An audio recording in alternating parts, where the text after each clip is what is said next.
बरसों की ताख़ीर और मज़ामत के बाद बिलाखिर पाकिस्तान में नौजवान लड़कियों के लिए उम्मीद की किरण नज़र आई।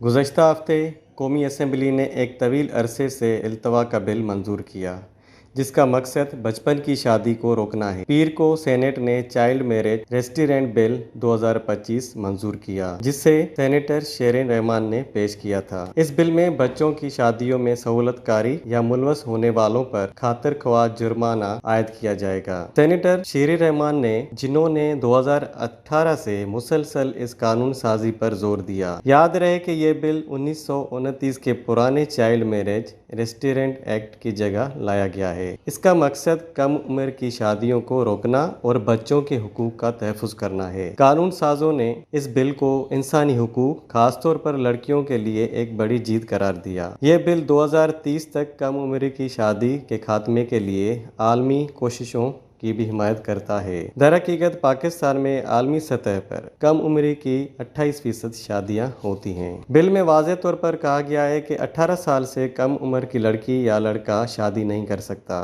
बिल में कहा गया है कि कोई भी निकाह रजिस्ट्रार ऐसी शादी को रजिस्टर नहीं कर सकता। दोनों पार्टियों के पास दुरुस्त शनाख्ती कार्ड होना लाजमी है, जिसमें उनकी तारीख पैदाइश ज़ाहिर होती है। इस कानून की खिलाफ वर्जी करने वाले को 1 साल तक कैद, 1 साल रुपए जुर्माना या दोनों सजाएं हो सकती हैं। नाबालिगों से शादी करने वाले बालिग मर्दों के लिए कानून मजीद सख्त हो जाता है। 18 साल से ज़्यादा उम्र के मर्द जो बच्चों से शादी करते हैं, उन्हें 2 से 3 साल तक कैद हो सकती है। उन्हें भारी जुर्माने का भी सामना करना पड़ेगा। उस तरह की शादी से बच्चों के साथ ज्यादती समझा जाएगा। जो लोग किसी बच्चे को उस तरह के कामों के लिए मजबूर करते हुए दबाव डालते हैं, उन्हें 5 से 7 साल तक कैद हो सकती है और कम से कम 10 लाख रुपए जुर्माना भी अदा करेंगे। लड़कियों को कम उम्र में शादी करवाने से बेहतर है कि उनको तालीम, हुनर और माली आज़ादी के साथ बाअख्तियार बनाने पर तवज्जो देनी चाहिए, तो वो एतमाद के साथ समाजी दबाव और मुश्किलातों का मुकाबला कर सकती हैं। इस बिल के हवाले से सिविल सोसाइटी, माहिरीन तालीम और मीडिया को अवामी रवैयों को बदलने में अपना किरदार अदा करना चाहिए। वश न्यूज़, कराची।